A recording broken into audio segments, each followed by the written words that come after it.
Welcome back to Grace Underground. Now we have Howard Sutherland here, the other half of SutherStone Productions. Howard, thank you for being with us. So Howard, give me a little background on yourself, how you started in the music industry, in the music business. How far back you want to go? Go to childhood. That's wow, fine. when I was a little kid, my father was a drummer. He was a professional jazz musician. He played with James Brown, Benny King. In his later years, before his passing, he played with Bill Doggett. Oh, wow. What's your father's name? He was Howard II II. Okay. Yeah, so I wanted to be a kid playing drums, blah, blah, blah, blah.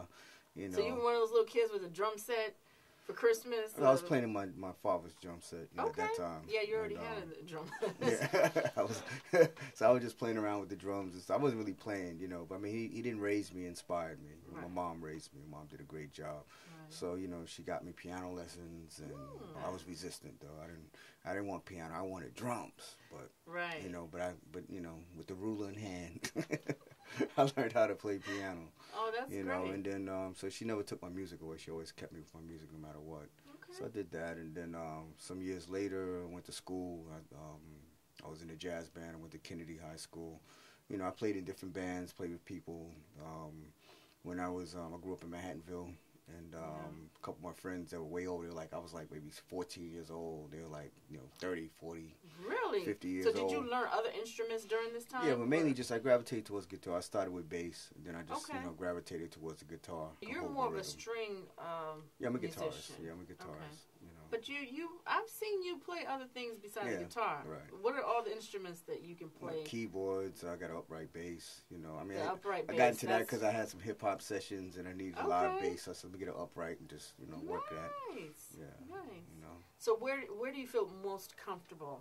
Which instrument are you most comfortable with? I think whatever suited. I mean, I'm more proficient on the guitar. Okay. You know, and you know, but I'm suited for whatever is needed. You know, whatever part I need to play. You know, and create, because I come from a musical background. So, you know, I like to, if I'm a sample stuff, I rather sample my own music, my own instrument.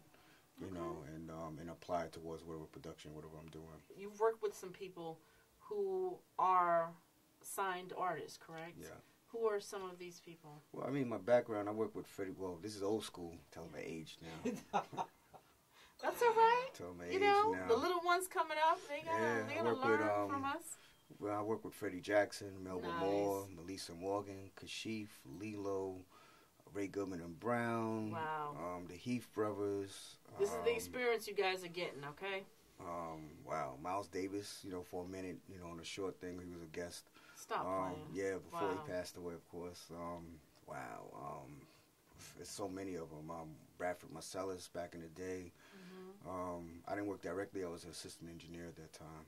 My background, I worked at A&R Recording.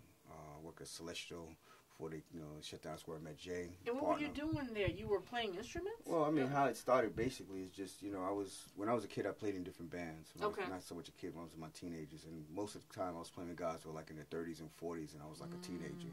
So I got schooled by them. And when I was in high school, before I left Kennedy, I was in a jazz band with the Kennedy Jazz Big Band, and that was pretty interesting. It was fun. We toured, went to Canada, and those were good memories. It was How long did you tour? It was like about a 2-week tour. It's like a cultural exchange. Yeah, it was pretty cool. And how old were you around this time? 17. Yeah. 17. So you were still pretty young. Yeah. And you were getting some serious experience. Right. While playing with a band called Bodacious at that time, I was playing at the nightclubs. We would run, although I was too young. They thought I was 18. I lied. I was 16 or 17. I told them I was 18, at that time to get in the band because they had to play in clubs. And if they, and at that age, at that time, you had to be 18. It wasn't 21. You had to be 18 to get into the after-hour clubs and play. Oh, so we were playing in the Red Parrot. We were playing Leviticus, all those kind of clubs, back then. And yeah, so I got a little heat, but I turned 18. They found out about it when I turned 18. All along, they thought I was 2 years early, 2 years older. Around this time, you're really getting like some great experience because, like Jay said before, you really have to know how it feels to be on stage. Yeah. It's just totally different than anything else you've experienced. Yeah. So how did you make the transition to being an artist, a full-fledged musician, to working with artists? Or are there some things you want to talk about in between? Yeah, well, it turned out that I was frustrated with the band I was with, you know, because I was with some old school cats. I mean, music was fine, but I was a younger one, and I was observing that the quality, they weren't. I was always technical. I was always into, well, how does this sound? I was always observing the sound system. There was just a knack. So I spoke to one of my teachers once that I ran into at a concert on 125th Street. One of the musicians I was watching, and he had said to me, I was complaining, you know, not complaining, but expressing, you know, my position and frustration of, you know, like the technical aspect of the sound. And he says, well, you know, maybe you should try to get behind the board, you know, behind the scenes and learn how it operates and check out a school. So all of a sudden a light bulb went on, got bright, and I said, wow. So I went, there was only 2 schools at that time. There was Center for the Media Arts, and then there was, what was the other one? Institute of Audio Research. Okay. Which is the one I think Jay went to, which they were both, CMA. He went to CMA, or he went to Center for the Media Arts. Right. And my observation at that time was, I went to both, to the little, you know, open houses and stuff like that. And one of them, the Institute at that time, just, they had the mathematics, they had the science, all the way things used to be, cutting, you know, records on plates and blah, blah, blah, blah, blah. They had all that, but they didn't have the technology. So what was the purpose in having, I mean, I understood the math and the science and the history, but they didn't have the updated technology. And then I went to, and at that time there was no computers and stuff like that. It was just like you got your tape edit, you know, you got to cut splice tape, you got that big 2-inch tape, and you got to splice it, you know. There was no keyboards, there was no DX7s, you know, there was a DX1 or something like that, you know. It's basically, that was the first MIDI, one of the first MIDI instruments. Still the Commodore 64 computer wasn't even out yet, you know, Atari or whatever it was. I see that you go over my head, but So I'm sure there's some people out there that totally understand what you're talking about. Yeah, then I went to CMA and checked them out, and they had all the technology, everything was new, flashy, and everything. Wow. But at that time, you know, I was listening to and observing how the teachers were speaking, how the presentation was, and basically, at the end of the day, they were just basically saying that, listen, you're going to pay this $10,000 for this class, you know, and you still got to intern and clean toilets and gopher and get coffee. And I was like, wow, I got to clean toilets after paying all this money and going to this school? And they tell me then I have to intern? So I said, you know what, let me try to intern first, you know, because if I have to go through all that. So that was my mind. That was in the back of my mind. That's smart, though. Yeah. To be so young, that's a smart move. Yeah, so what happened from there, I had a friend of mine named Jaime Rivera. He was a jazz trumpeter. He was like, you know, the local jazz musician. I used to go to sit-in sessions late night, you know, real late, you know, and observe them playing and stuff like that and learn, you know, because they had charts and everything. And he would go do sessions. So, I was talking to him. He says, hey, I'm going down to the studio to record. You want to come? And it was just one of those days, you know, like I didn't feel like doing anything, but something said go, you know, just go. It just kept nagging at me, just go. So I went. And I went down there, and it turned out to be Celestial Sound, where I met a gentleman named Larry DeCarmine, you know, who's a big engineer now. And I met him. I talked to him about it. I said, well, hey, how do I get into this? You know, what can I do? Nice. And he says, hey, well, you know, give me a call. A guy named Peter Sobel said give him a call, and when he's the studio director at that time.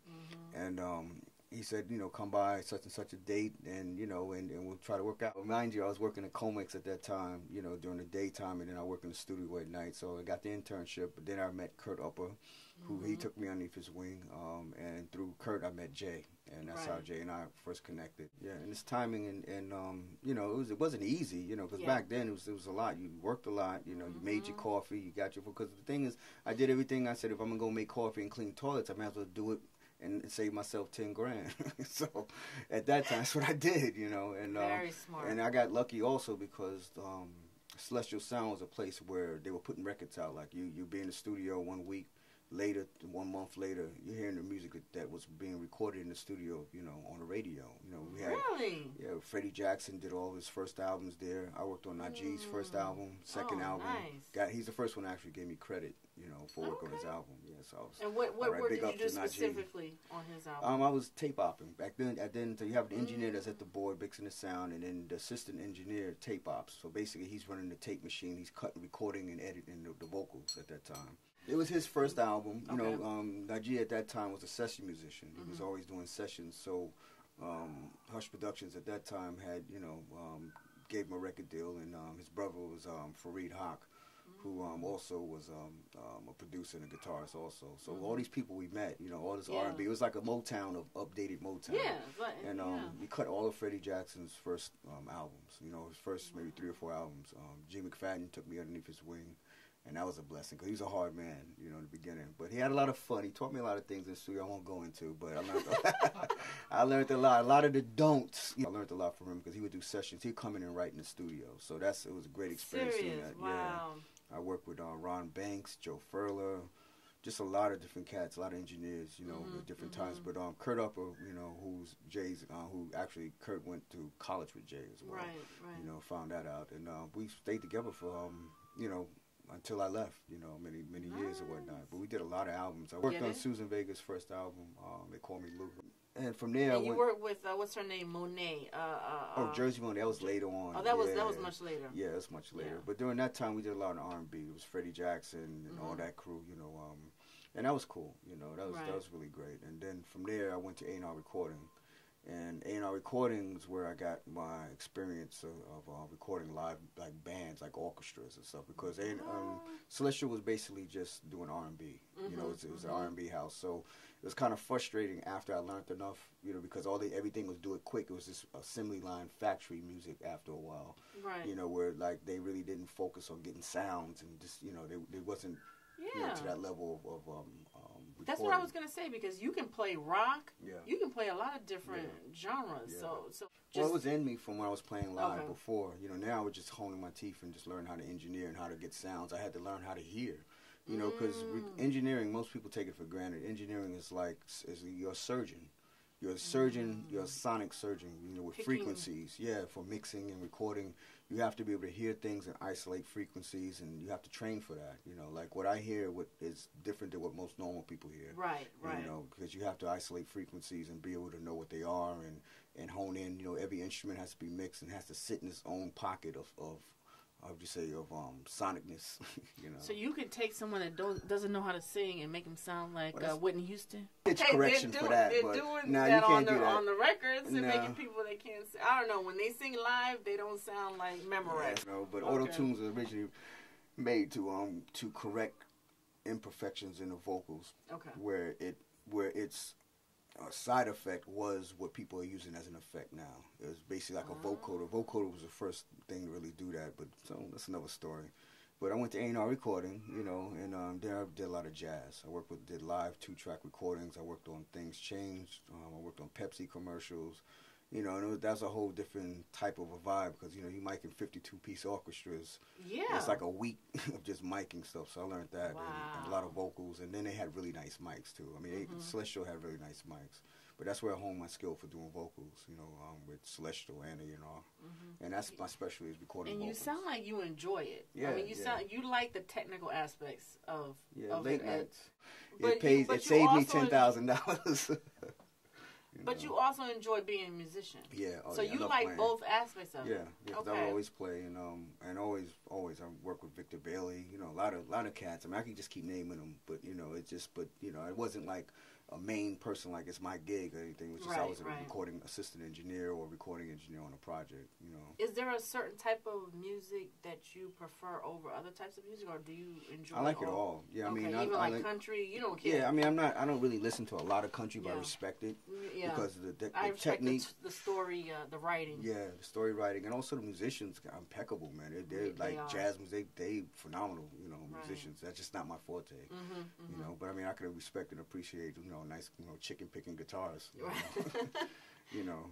But R&B, rock, funk, and just music, you know, is a term that Jay had used, organic music. It's just live music. I like to meet people and create, you know, and let it sit where it's gonna be, you know, let it birth to something new, you know. And it seems like you guys are good at coming up with new sounds for the particular artist that you're working for. Yeah. Like you can actually get a feel for the artist and fine tune a sound for them. Right, and that's the magic of producing. That's what a lot of some producers, real producers, get that. And what it is you have to first understand the strengths and the weaknesses of the artist that you're working with. Because everyone has strengths and right, weaknesses. you know, they're vocally and mentally. Right, you know, because some singers, you know, they can't take the stress of repeating things. Some singers are one-take wonders. You go in there, they can take everything down in one take. Wow. Some singers can sing solo, but they can't harmonize with themselves. So once you can identify all these strengths and weaknesses, then you can supplement whatever you need to do. But the main key is to let the artist be themselves and to write music, and to create tracks that are not overproduced before the singer gets to them. A lot of cats, they're producers, like home studios, especially in home studios, self-producers, self-made producers, whatever. You know, everything out the box sounds good as far as equipment is concerned, but they don't know how to record vocals properly. They can get the mic, you know, to the signal and all that stuff, but they don't really know how to finesse the vocals so that it's polished.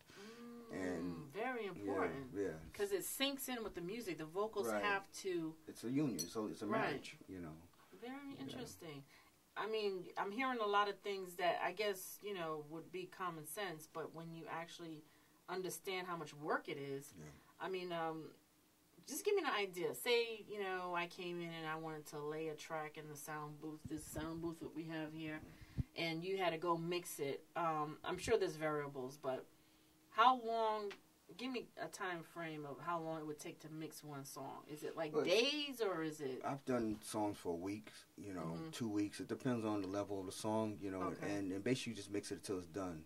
Right. I mean, you could just quick mixes, but then again, it all includes the quality of the vocalist, the quality of the music, how it's recorded. If you get quality music from the beginning, it's easy to mix it because all you have to do is push faders. You don't have to do a bunch of EQing, and you don't have to do a lot of correction. But if you rush it, like a lot of people do, they rush it. They don't get the vocals down properly, so now you got to do a whole lot of doctoring up to the vocals.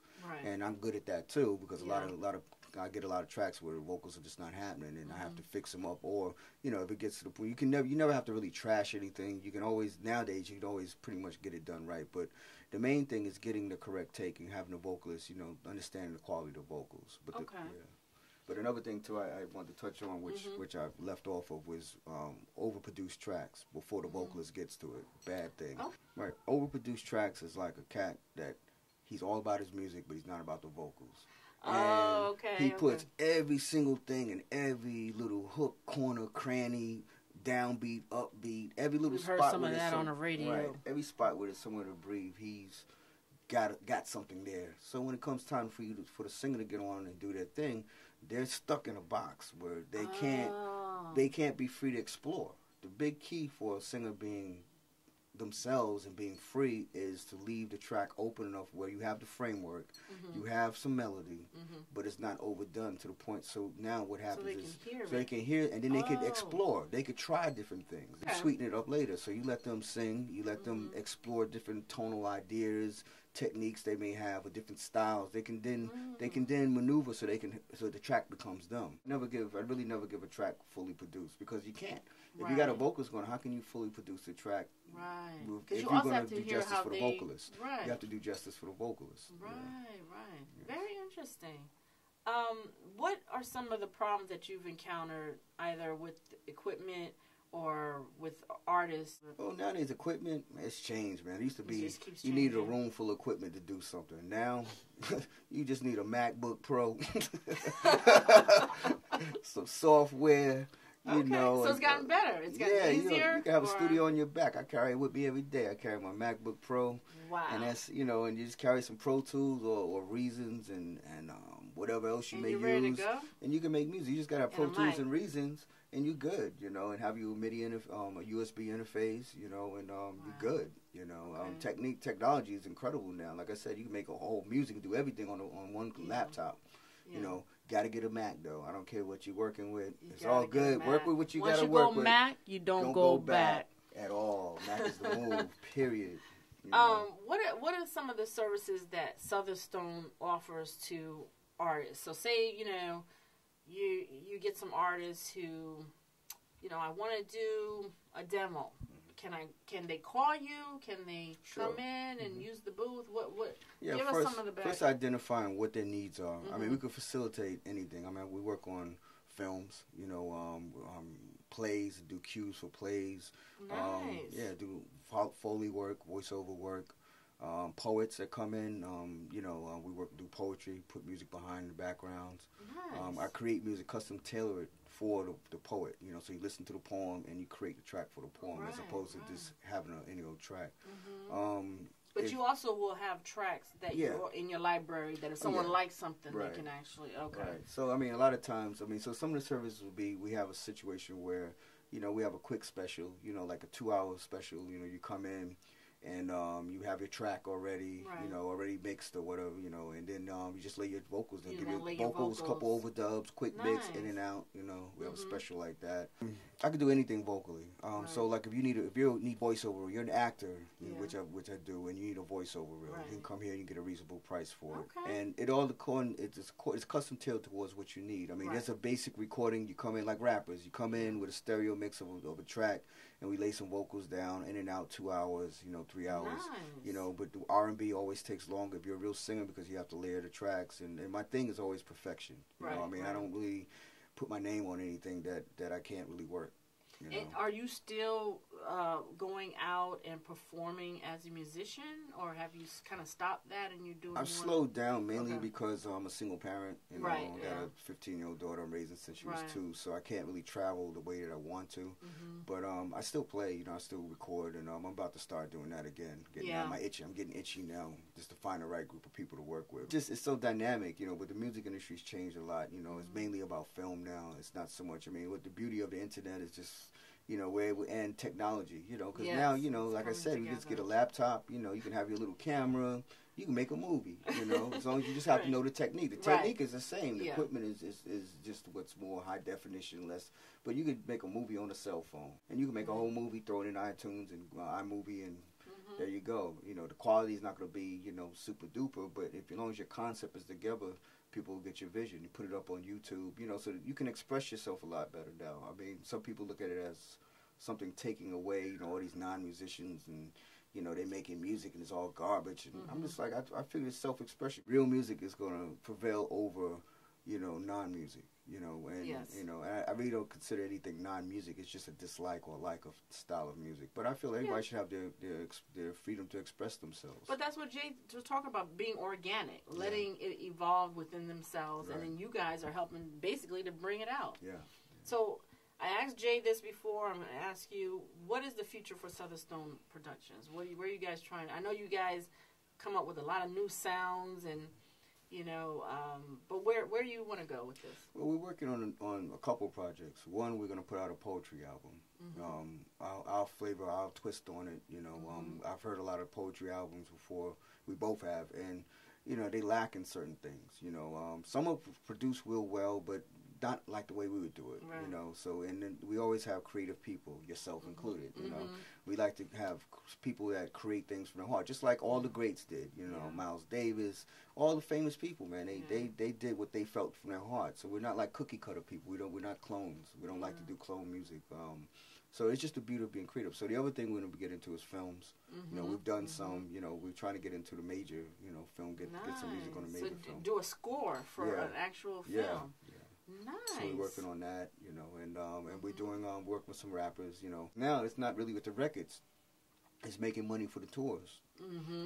That's the money, the gigs, hustling, is playing, you know. It's doing the tours. And but SutherStone, I see SutherStone making a new move, having a new movement, you know. And, 2012. Yeah, we all say that, but you know, we all that's all good. All of us. Independent, you know, record labels or independent studios and production companies, we all want to make new movements. You know, some people just want to stay in the cut, but you know, it's when you're creative and innovative, you don't necessarily get rich right away, because creative music is underground a lot of times. But it's art, you know. It's art. So I see us in the future, you know, doing new endeavors, you know, and making our paper, you know. We got to do that, you know. Got to have our bread and butter sessions, you know. Your 2-hour specials, come on in, bring them on in. I think that's one thing that people don't really understand, is that music producers are artists. You're actually, and you guys even more so, because you have been on stage, you have been out there, and you're actually translating into a technical aspect of it, but you're still keeping it real in the sense of, this is a form of art now that we are giving to the public. One of the things that's so important, even as an artist, you knew you had to keep, you never give up. That's like the motto. Never give up. You know, if you have to switch it up a little bit, you switch it up. But you never really stop pushing. Yeah. And it's really cool, you know what I mean, because we're always evolving. Yes. You know, so that's why I've known Jay for like, what, 20 years, 20-something years. The thing, too, is with the poetry, man, it's really great because it's a tapped but untapped market because it's a way of expression. It's a freedom of expression, you know. And also, me personally, I work with kids. I work with Hawthorne Cedar Knolls. And I'm a studio director up there. Designed the studio, recording studio, built it, and it opened up last month on the 13th, which would be November 13th at this time. Nice. And it's designed for the kids as a therapeutic tool, you know, and there's been some promising talent, you know. And these kids, they come from rough backgrounds. We don't have too many mentors who are music producers. True. You know, other than maybe like Quincy Jones or somebody who's so far removed, you can't touch him. Right. But we need more guys like you guys who are on the ground, just, you know. So that's really great. Have you really seen some kids who are really that talented? Yeah, it's been a few. And it's been surprising. You know, some of the kids is like, you know, they like I said, singers or rappers, both rappers and singers. Oh, wow. You know, and some that do both, and it's been incredible. You know, just surprisingly how talented they are. And just a lot of kids, they don't sit still. You know, they have a lot of issues, so they're angry at the world. You know, they come to this place and, you know, they've been abandoned or they've been abused by the people that were supposed to protect them. And, you know, so they're wounded. I mean, it's not their fault that they're acting out, you know, but it's a means. Do you feel the music helps them to kind of It's a way to express, the way that I work with them is, it's a way of, if you want to do poetry, it's like no matter what you do, you don't have to sing, just tell a story. Nice. Know, talk about your pain, whatever aspect of it you want, you know, and then help them to direct that pain, to understand it. And when they hear it back, excuse me, then they listen back to what they've done, it becomes like a healing process because now they can sit back and listen to their words and reflect. And I've seen a lot of doors open up for them. Oh, in that respect. And there's a lot of talent there. Add my experience to it and making it come into something that's like, wow, I did that. That's me. So they have something to be proud of. So you're actually learning from them as well as, and you're in a position to change lives. Yeah. That's the amazing. Anytime you work with kids, you're in a position to change lives. Yeah. That is just great. That's really fantastic. Well, thank you so much for giving us some background on yourself. But it was really interesting in getting the background of both of you, you know, see how far you've come and what your visions are. So I want to thank you for being on Grace Underground. Oh, great. And before you go, you can say hello to our mascot. That's Sonny over there. Now, tell me about Sonny. What's going on with Sonny? Sonny is our black son. With red lips. And a black Sonny is a wild thing. Look at Sonny.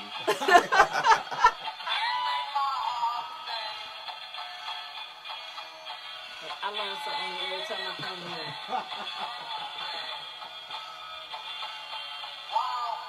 That is just ridiculous. That's Sonny. Oh, and also it was made in China. The black sun was made in China. That is just too funny.